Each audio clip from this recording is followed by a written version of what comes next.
Okay, mbabuuzaako buli omujesezedde okubeera ng'ate agoberera kansuubire bukimu kitambula bulungi nnyo maidadi sana Fahad Pro UG teweerabira ge mannya era nga ngenda kusaba video beera ng'ate oginterako ekigawo likinga sharingirako abalala nga bw'osobola comment section ejja kubeera open tubeere ng'ate tukiira wansi awo tweyuzeyuzeemuko of course ku biki bwegenda okubeera ng'ate olaba kakati video eno njagala nnyo abaana ba ttiimu Minisita Fiona Nyamutoro mbeere kumpimpi awo abaana ba ttiimu Edirisa Musuuza namwe musembere kumpimpi abaana ba ttiimu Rema n'amakulu baana mu malega sembera kale namwe mbeere kumpimpi awo kakati ekigenda maaso ewa Fiona Nyamutoro manyi ebintu bitandika mpola mpola n'ebyali wa Rema n'amakulu nabo byatandika mpola mpola kino ekiro era tubeera nga tetubikwata ne tubibateerawo wano lwakuba nti mwabibuusa amaaso naye ekyaddako mwaddamu kubeera nga temulaba nga Rema n'amakula bamukuba embaga mwezi gwali gwa Novemba mwaka 2019 kakati ekigenda maaso wa Fiona Nyamutoro ebigambo byatandise dda nga Eddie Kenzo omunaye we yafunyeyo omukyala ba haki namba 2 tekyali badde kibi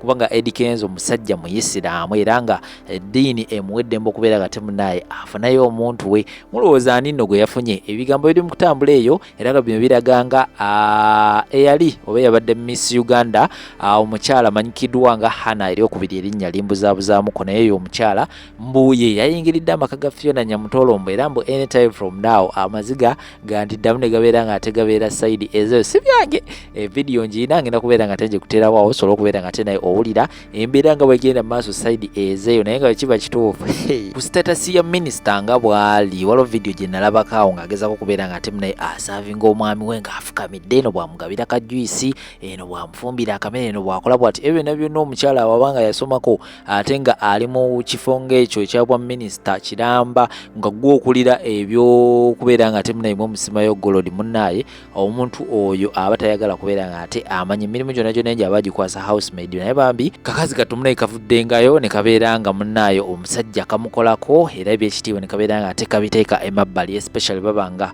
abaliwo kabe ne bigenda mu society ezeeyo era ngenda kubeera nga tekuterawo video sako ne videos endala nnyingi nnyo tuula kalira subscribinga bw'obanga wedde tona kubeera nga te osubscribinga ka notification bell kakoneko kajja kubeera nga teeka ku alert nga buli wedde abadde sa video awo ojja kubeera nga te ofuna ka notification kakati kino kyekakagwawo tulina ekikashafu omusomi wa dduwa enamba z'essimu ziyitawo wansi awo ku sitika mubwetegereza beera nga tokupululako enamba y'essimu obeere nga te omunoonya akajja kujjanja bakozesa maanyi ga duwa na Quran side eno endala Habib airport pickup ajja kubeera nga te nabo abakukima ku kisaawe bw'obanga oli muteekateeka okubeera nga te oyingirawo mu ggwanga naye nga bibuuza ani ayinza okubeera nga te akukima nabo enamba zaabwe ziyitawo wansi awo kasitika nkomawo namawulire amala mangi nnyo naye nga fonna omusuko mulabe bino temubaawo Abannayuganda how are you guno mulanga mu Nyambe nkubye enduulu ne twekubira mulanga ffe Abannayuganda bakyabulakuuta waliwo omuntu ayagala okufuula omwana w'abendi kyabulakuuta Hana tumukunde Kalema of the Miss Uganda fame Miss Uganda Hana Kalema tukulabula ne tukugamba va mu bufumbo bwa Nyamutoro Hana tukwegayiridde n'obwawombeefu obungi ennyo please leave Nyamutoro's marriage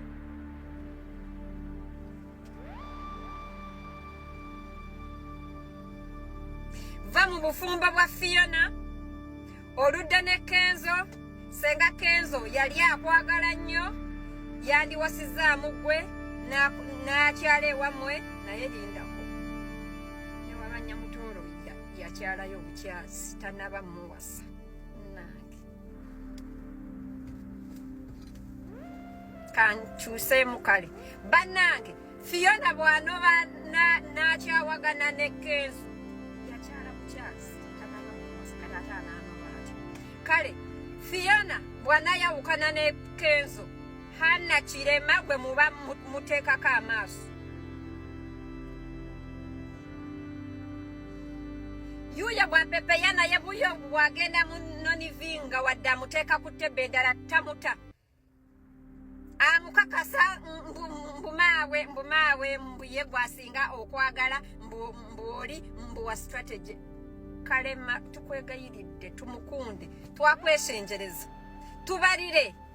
tubalire Uganda yose ogibaliri wesonyiwe Kenzo va mu bufumbo bwa Fiona. Tetwagala kwambaza muntu mulala uniform, tetwagala kyabula kuta association yajjula. Tumukunde hana kidemu va mu bufumbo bwa Fiona. Assalamu alaikum wa rahmatullahi wa barakatuhu. Bagoberezi bange kwa akaunti yange eno balamusizaako nnyo. Olunaku lwa leero olwa Monday ng'ennaku z'omwezi 28 akakuba kakedde kusonya, tusaba Allah akatuweemu obulungi, atukuyingiriza obuyo obugirimu, agituteeremu baraka. Ngenda kuba mu bufunze nga nzize kwogera ku nsonga za Hajati Zuura ne bbaawe Haji Ali Mwizera.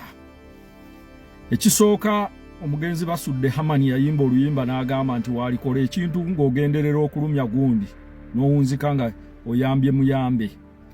Amawulire gennina we twogerera, Zuura oyinza okuba wayambye Haji okweteewuluzaako. Ekyokubiri, nkusekeredde nnyo bwe nawulidde ng'oyogera ng'ogamba nti Haji talina bya bugagga. Eyo si ensonga enkulu. Ensonga ey'okusatu, Zuura twagala oleeto eyakwata omwana oyo Nisha. Twagala oleeto eyakwata omwana oyo kuba kati we tulaze ate bikyusizza twist. Twagala eyakwata omwana oyo. Okusinziira ku ripooti eyavudde wa dokita ensambya n'endala eziriwo ezitannafuluma ezigenda okufulumira mu kkooti ku bujulizi, ne audio za WhatsApp zoweereza abantu b'obadde odiiringa nabo nga muyina olukwe olunene nnyo olubadde luyinza n'okusaanyaawo Haji. Era tusaba ensonga zino judiciary mutuyambe muziteeke openly enseera b'amateeka. Tukooya abantu okufuna sympathy nga beekaabya obuzigo obwaggoonya. Ekirala, Zuura nkwegayiridde, mu by'oboozannyisa komya okuzannyisa ekitabo kye bayita Qur'ani. Komya okuzannyisa ekitabo kye bayita Qur'ani. Oyinza okuba togimanyi makulu nga wakoma mu kufuna linnya na kwebikkirira. Naye mu bigambo byo by'okozesa, mukyala Nakisuyi, Zuura, komya okuzannyisa ekitabo kye bayita Qur'ani, egenda kukookya. Nze nali nkirabyeko awo. Oli yali abanja munne, oli ng'agamba tammanja. N'amugamba kwata Qur'ani, bw'oba okakasa sikubanja, bw'ogiwanika sigenda kuddamu kubanja, Allah atulamule. Eyagikwata we twogerera, bw'omutuukako Badru yamanyi kyaliko. Zuura, Haji yasabye ekintu kimu. Bw'aba yazza omusango kino tukisaba judiciary, temumusalira kusibwa mayisa oba ki, awanikibwe ku kalabba. Bye bigambo bya Haji. Ayagala kuwanikibwa ku kalabba obujulizi bwe buzuuka nga yazza omusango n'akwata omwana oyo. Ebyo byonna Zuura ogenda byanukula. Ekyokubiri, Zuura wagambye nti omwana yafuna birth certificate mu 2010 okuva mu Nira. Twagala okumanya mu 2010 Nira yaliwo oba teyaliiwo. Ebyo byonna nno bikwata mukyala Nakisuyi Zuura. Kati ate twist endala ezzeewo, n'omwami gwe bayita Kazibwe naawe ogenda mu kkomera. Take it from me. Mbadde nsiriikiridde ennaku zino okuva lwe nayogera luli ku nsonga zino, nkomyewo bupya ne wiino. Mwami Kazibwe ne Zuura diiru zonna ze mubaddemu tuzimanyi era zaategeereddwa. Ekirala, bulijjo neebuuza lwaki abafamire ya Zuura basirise. Baavuddeyo ne bagamba mulowooza tetutegeera era Zuura tetusiwa famire yaffe. Lwaki twasalawo tusirike? Tumumanyi byazaakola okuva ku Haji Mutebi, bye yamukola, ebintu bye bwazza bitambuza, abafamire ye babimanyi. Zuura, guno omuzannyo wazannya mufu. Nawuliriza ka audio ku WhatsApp Zuura ng'oyogera ebigambo ng'oweereza omwami omulaganga bwe muyina okunyigiriza Haji mumunyage biki byolololo era ng'olaga nti mwagala okubba emmaali ya Haji. Ya Rabbi, ate abakyala abali eyo kino nakyo kankyogere muyinza okulowooza lwaki abaami bavuddeyo nnyo ku nsonga zino n'abakyala abamu bavuddeyo abali ku sayidi ya Hajji alhamdulillah naye abaami lwaki bavuddeyo ekyo kiweereza message nti abaami bangi gye bali eyo mu maka batudde ku ccupa waliyo abatya obutya okujja okwogera nga ebintu bya Ali bwe byavuddeyo Allah bwe yabireese nga bali eyo bafa kisiiri naye abakazi munyigiriza abasajja nga basirise naye ku luno boy child ateekwa okwenunula ekyo mukikkirize mukigaane nina kungenda kukubira mukikkirize mukigaane Zuula yalowooza nti Haji ajja kupondooka amuwe emmaali ng'amutadde ku poliisi. Zuula jjukira ebigambo ossi wa poliisi y'e Kajjansi bye yagamba bw'oba okakasa nti Haji ono yakwata omwana ku ffe bye tuzudde wano nga teyamukwata jja wano omusibewo weeyongereyo naye n'abakiri emabega nze tondeetera bizibu. Ossi w'e Kajjansi yagamba tondeetera bizibu jja wano omwami oyo omwongereyo gy'okola ki. Abo b'okozesa abalina kazibu abamuli emabega ne bakwata omwami oyo ne bamutwala ku poliisi y'e Nateete. Sampo okuva ensambya poliisi ze baakebera zonna ziyina kye zaalaga zigenda kuvaayo. Nze nsaba ekintu kimu Judiciary Commission mutuyambe omusango guno muguseetinge mangu. Haji bw'aba yakwata omwana tujja kujja twetonde ate naye avunaanibwe ng'amateeka bwe gakola ki. But Zuula nziramu okugamba no amount of intimidation gy'ogenda tukozesaako ffe abamu. Ebigambo bingi obikoze gulimu twist and what naye ogenda kutegeera ekyakuleeta waayagala okukola ekintu kino naye baaba otuuse okukusa omwana ow'emyaka 14 omutwala Amerika omuyise ku nnyanja Mexico omanye eki circumstance ezirimu abantu abayita ku nnyanja eyo ye Mexico okutwala omwana abantu mu Amerika okwata omwana ow'emyaka 14 and they are going to charge you even human trafficking. Ogwo omusango mu nsi yonna teguzannya. Wino wali you have been human trafficking abantu. Zuula kino kyakutinkulidde era kye wayogedde mu ODM ng'oyogera n'omwami n'omugamba naye kino kinaggwa nandaba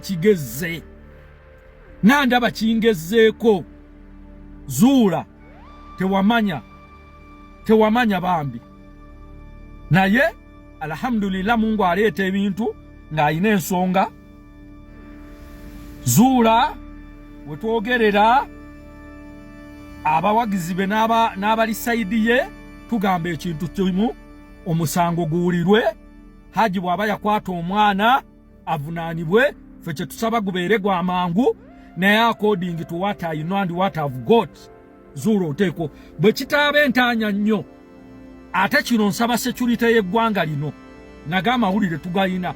Zuula oyagala kudduka oprocessing oyagala kuyitira Kenya oba Rwanda ku border twagafunye naye tugamba tojja kudduka. We are following you ku kintu kye wakola. Mukomye okuswaza abantu ate komye okuswaza eddiini yaffe ey'Obusiraamu n'ekirala abalumba Obusiraamu olw'omukyalo ono. Kino kikolwa kike kya muntu si kya Busiraamu. Yakikolanga ye kya muntu. N'abavoola Obusiraamu nga balowooza olwa opinion yammwe nti mulowooza Haji yakola ekyo. Tubeegayiridde mutunuulire abantu bano ababiri. Obusiraamu kinene okusinga bano ababiri. Era y'ensonga lwaki nsabye Zuula ave mu kukwata Qur'ani nga tamanyi kyagenda kutuukako. Kuba akimanyi mu mutima gwe omukazi muyaaye mukumpanya mufere. Omukazi muyaaye mufere mukumpanya. Nawulidde ebigambo okuva mu muganda we nga ntudde naye mu booluganda lwe nempulira ebigambo byayogera omukazi bw'akyanga ekisooka ayina omutima gulinga ejjinja. Zuula asobola n'okutta omuntu. Omutima gw'ayina ku kwagala ssente n'enjagala z'azaagala naye all in all twagala Haji ajje mu kkooti ebyo biggwe. Katonda yaleese ekintu kino ng'ayina kyataasa Haji okumuteewuluzaako omuyaayu guno ogwazzuula ne kiryoka kyekaabya obuziga kyonna bwe kigira samanange ogufera oguwedde. Inna lillahi wa inna ilaihi rajiun. Allah tutaasa abantu abafaanana ekikazi kino ya Rabbi ne kiswaza omusajja okutuuka ku ekyo nga kiri ku byakulimba. Hello. Kaweddemu. Airtel kuwadde miliyoni 3 za kwekulaakulanya nnyabo oli luddawa? Olaba pono. Bampadde miliyoni 3 za kwekulaakulanya. Ennyabo.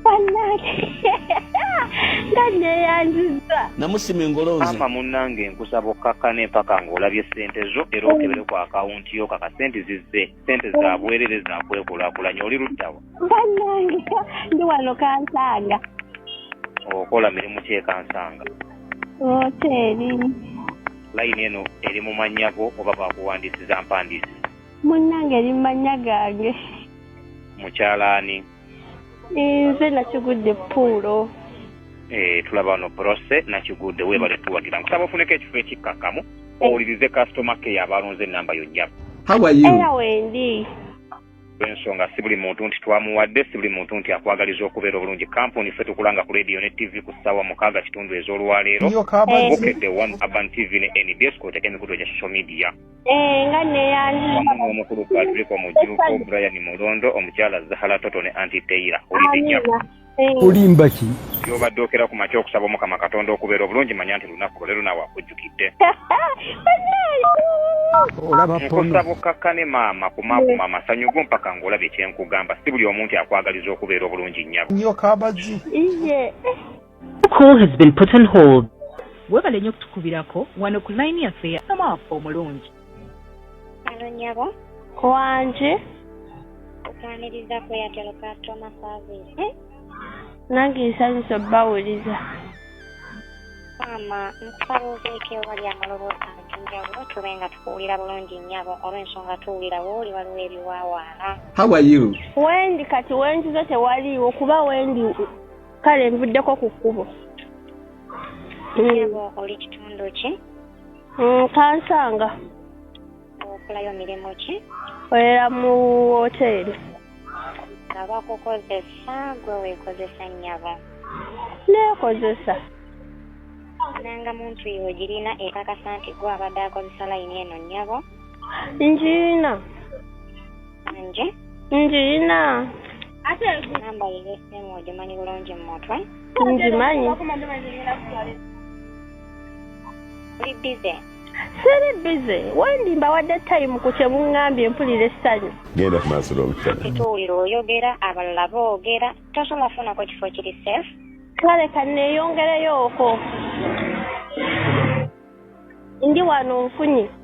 Kulimba ki? Saba osome ennamba y'emirundi 2 nga customer care ekuwuliriza nnyabo. Emirundi 2. Nnyabo. Eri 07 27 yeeyo. Asendeyo ku ssaako ya time wa ssente mmeka ku layini yo? Okusembayo? Ku ssaako ya time. Time wa 1000. Abasendeyo kujjako ssente mmeka ku Airtel account yo? N'ebyo ebibuuzo mwe ebiri okumpuuza ssente. Oba toliredde maama oli wa ddembe okubireka bino si bya bukake ojja kubeera ku TV olabe. Nnyo kabazi. Okay.